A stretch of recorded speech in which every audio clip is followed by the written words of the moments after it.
A partir de este momento empieza la sección editorial de Platica con Ángel, correspondiente al 16 de mayo del año 2022, titulado ¿Quién lo duda?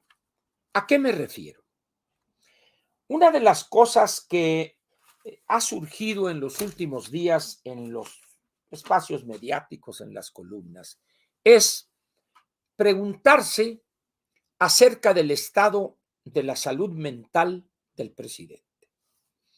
Yo soy, y les consta a ustedes, de los que he dicho desde hace ya bastante tiempo. Hubo un momento en que solamente el jefe Diego y yo fuimos los que dijimos: ese hombre está loco.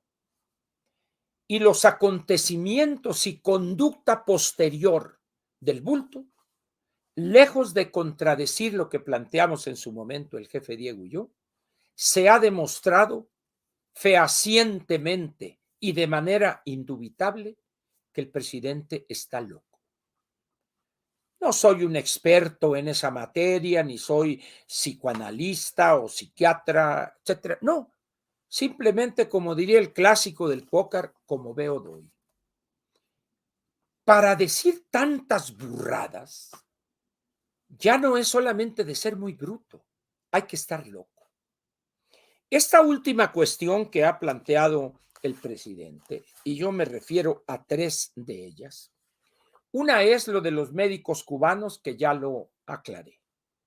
Solamente a un desquiciado se le puede ocurrir acusar a médicos que los tratan como esclavos cuando hacen su internado, cuando los mandan a lugares inhóspitos sin seguridad y los matan en la total impunidad, los mañosos en esas zonas montañosas, rurales, etcétera. Y en para ya titularse y todo, y cuando son residentes en la especialidad, los tratan peor que esclavos. Guardias interminables, un estipendio de miseria, una especie de beca que se disfraza ahí, y todavía el presidente los acusa de ser los responsables que no haya médicos en México. Cada año las instituciones que están coordinadas con el sector salud y las del sector salud, salud pública, reciben las solicitudes en el examen correspondiente de 35,000 médicos ya titulados y que quieren optar por una especialidad en las diferentes especialidades que se manejan, de los cuales de los 35 son aceptados, no recuerdo si 19 o 20,000, alguna cosa así. No sé cuántos de esos 20,000 terminan la especialidad. Entonces, vengan los cubanos, porque van a ir a lugares donde los médicos mexicanos no quieren ir. Y ya vio cuánto les pagan, ya vio las situaciones en que viven. Y va a ver, igual que cuando el COVID, ahí andaban acá tirando rostro los cubanos en los hospitales. Chica, ¿qué pasó? ¿Y qué?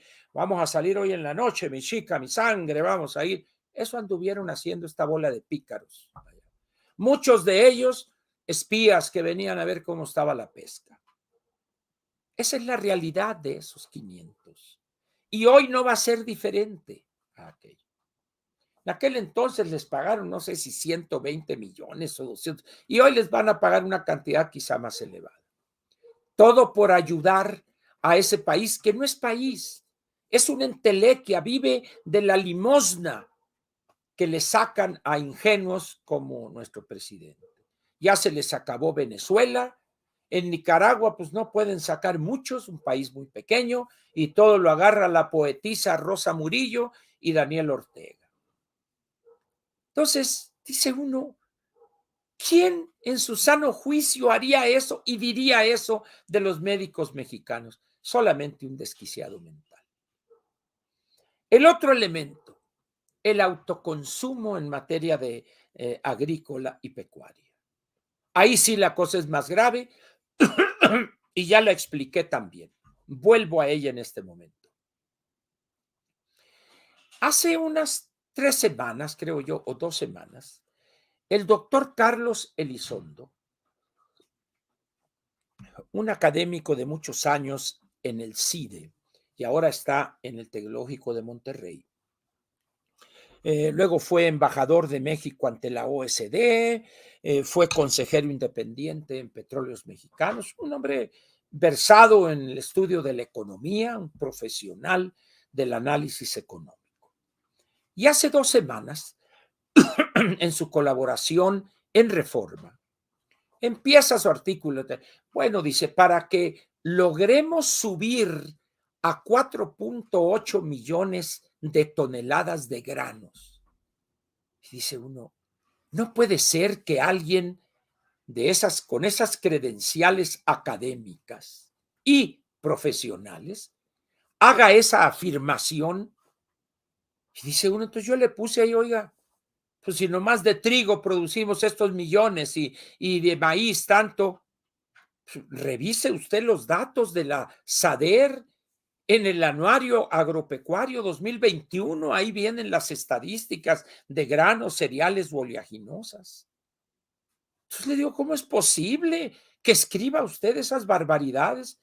No tuvo él la decencia de reconocer su error, lo cual habla de una actitud soberbia. Pero esos son los especialistas, que vamos a subir a 4.8 millones de toneladas, Dios mío querido, de maíz. Estamos produciendo alrededor quizá de 12 o 13 millones de toneladas de maíz blanco e importando alrededor de 16, 17 millones de toneladas de maíz amarillo para uso industrial, forraje, etcétera. En trigo, entre Sinaloa, en el Valle del Carrizo, un poco ahí en el Valle de Guasave, Mochis, etcétera, Valle del Mayo, Valle del Yaqui y el Valle de Mexicali, debemos andar produciendo alrededor de 2.100.000 toneladas. Si eso le agrega lo que se produce en el Bajío y en otras partes del país. Pero dice, vamos a llegar a 4.8 millones de toneladas de granos. Señor doctor Elison, yo lo leo a usted, lo respeto en términos profesionales, pero lo que habría esperado es que usted dijera, señores, me equivoqué. Me equivoqué rotundamente y ofrezco una disculpa, el dato correcto o lo que quise decir, diría mi querido paisano Rubén Aguilar, pero no, mire, calladito. Si esos son los académicos responsables, los estudiosos, que los tuerce uno en un error e inducen la confusión y no tiene la honradez intelectual para decir, me equivoqué, qué jodidos estamos entonces. En fin, esto del autoconsumo no pasa de ser un distractor, una tontería, algo que no tendrá efecto alguno en lo que dice el presidente. Así vamos a combatir la inflación. No es cierto. Es una mentira completa. Ya salieron los datos de la primera quincena y luego van a salir ahora alrededor del 7, 8, 9 de junio los datos de mayo y va a ver que la inflación está alta. ¿Por qué? Porque estamos aquí ante un problema complejo con fuentes diversas. Una es la inflación importada. Nosotros recibimos mercancías de los Estados Unidos como una parte importante de la alimentación o de la producción de alimentos. Los recibimos algunos como productos terminados y otros como insumos. Simplemente en materia de carne de cerdo, estamos consumiendo la tercera, 35, quizá 40%, 38% de lo que consumimos en México es importado de los Estados Unidos y un poquito de Canadá. Nomás ahí en el caso de la carne de cerdo. A eso agréguele usted algunas frutas, agréguele usted algunos productos ya elaborados, latería, etcétera, etcétera. Carne roja también. Es decir, es absurdo lo que plantea el presidente, pero eso se debe al desconocimiento que tiene de las especificidades de las actividades económicas. Entonces, en vez de preguntar o en vez de poner al especialista, a ver, explícales ahí, Víctor Villalobos, explícales ustedes, y ya va a salir el otro con su carota de menso ahí a decir cosas. Pero sabe al menos, tiene los números ahí, ¿no? Entonces dice uno, ¿y por qué hace esas afirmaciones? Porque está loco. Vive en otra realidad aparte. Está loco. Vive como aquel viejo programa que había en los años 60 en México, blanco y negro. Vive en la dimensión desconocida. Y eso daña a la gobernación. Porque ¿quién se va a atrever dentro del aparato a decirle, presidente, es que lo que está planteando es imposible, está usted equivocado? Nadie se atreve a decírselo, nadie. Entonces el error se va ampliando y por ahí salen algunos glúteos veloces a querer defender lo indefendible. Salen por allá los Lorenzo Meyer, los Villamiles y estos cómicos chafas que han copado los canales de televisión públicos. Todavía hace un corto tiempo eran cómicos chafas, corrientes algunos de ellos, ahora son analistas políticos. Le dieron en la madre al Canal 11, bueno, ni modo, pues son los dueños del changarro. Pero ya, como dicen aquellos conocidos versos, ya se caerá el arbolito donde dormía el pavo real para que duerma en el suelo como cualquier animal. Va a ver usted. Si esos que hacen disque chistoretes ahí en el Canal 11, vamos a ver qué pasa a partir del 2025. A ver usted. Pero siempre habrá esos glúteos veloces como Lorenzo Meyer, que por una paga sustanciosa y con 2 hijos bien colocados en el gabinete, pues lo que sea, digo, ¿no? O un Epigmenio, o un el otro, y el otro, y el otro, pues. Pero bueno, no es nuevo, eso hay que decirlo también. La, la actividad es la misma, pero el nombre del que la realiza es diferente. También hubo en el gobierno anterior, en el antepasado, y en el otro, y en el otro. También. No hay que sorprendernos de que es algo nuevo. Lo que sí es que hay que decir es que aquellos eran mejores cómicos. Nada más. Muy bien. Y luego viene la otra locura. El conflicto totalmente artificial, absurdo e innecesario con los Estados Unidos. Parece que no sé si ya estén aquí en México o esta semana viene el responsable de la organización de la conferencia o de la cumbre de las Américas. No sé si irá, creo que va a reunirse con el presidente, quién sabe qué vayan a acordar, pero el daño ya está hecho, diplomáticamente hablando. El presidente le han hecho creer algunos arrastrados a su alrededor. Yo no sé si sea tan arrastrado Marcelo Ebrard para llegarle a decir que puede lograr el liderazgo de América Latina.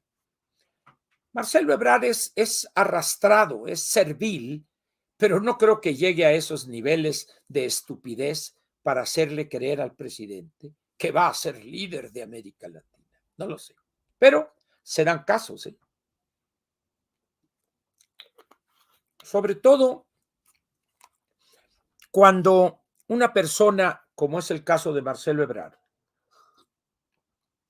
que cuando es jefe del gobierno del Distrito Federal, todavía era Distrito Federal, pues hizo una cantidad de negocios con uno de sus hermanos ahí, pues simplemente estas bicicletas ecobicis o algo que se llaman ahí. El dueño de esta tecnología o de esta cosa es una compañía francesa. Por los orígenes franceses, los orígenes familiares franceses de Ebrard, se le facilitó a través de uno de sus hermanos, es el prestanombres, y el gobierno del Distrito Federal hizo inversiones en infraestructura que prácticamente fueron a fondo perdido. Nunca han querido dar a conocer el contrato que tiene el gobierno del Distrito Federal con esa empresa privada.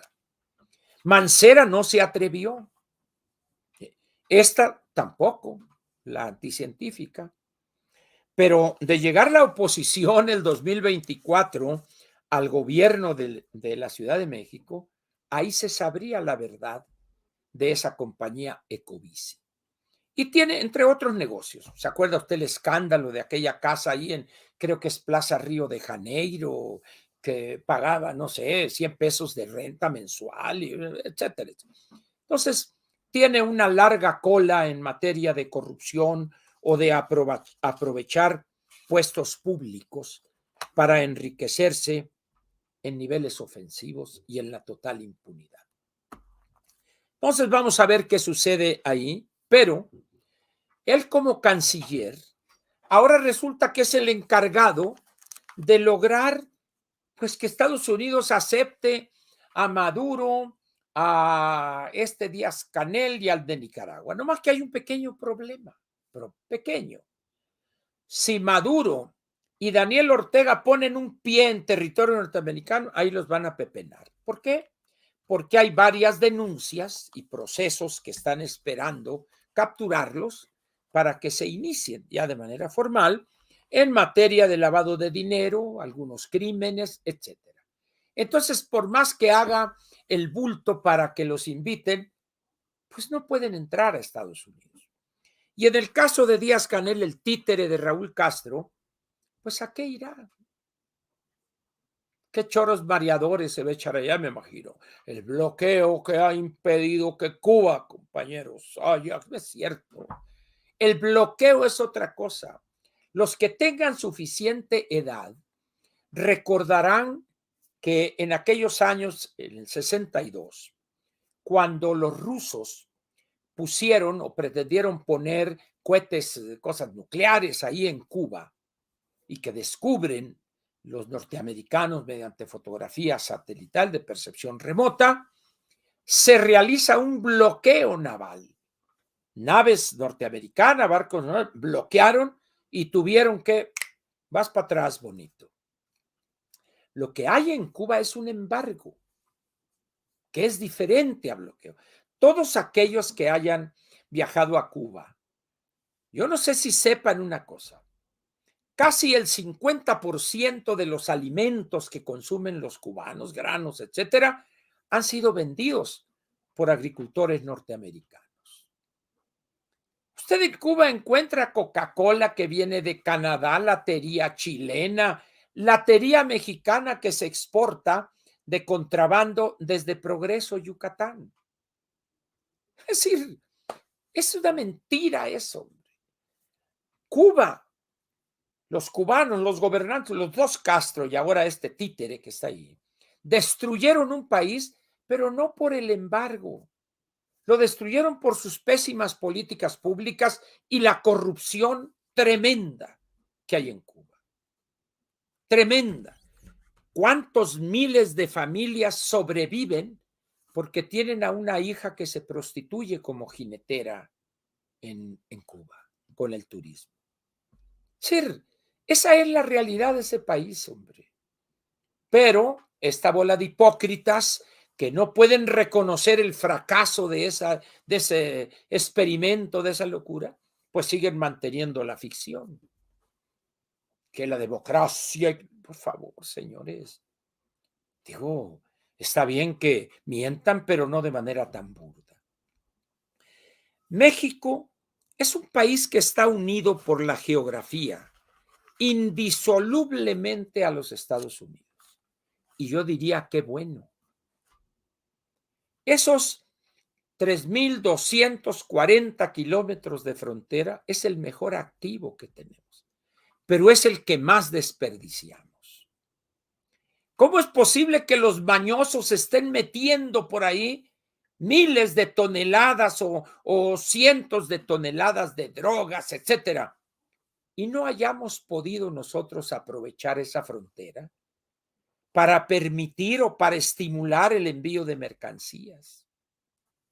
No, sí, es de locos esto.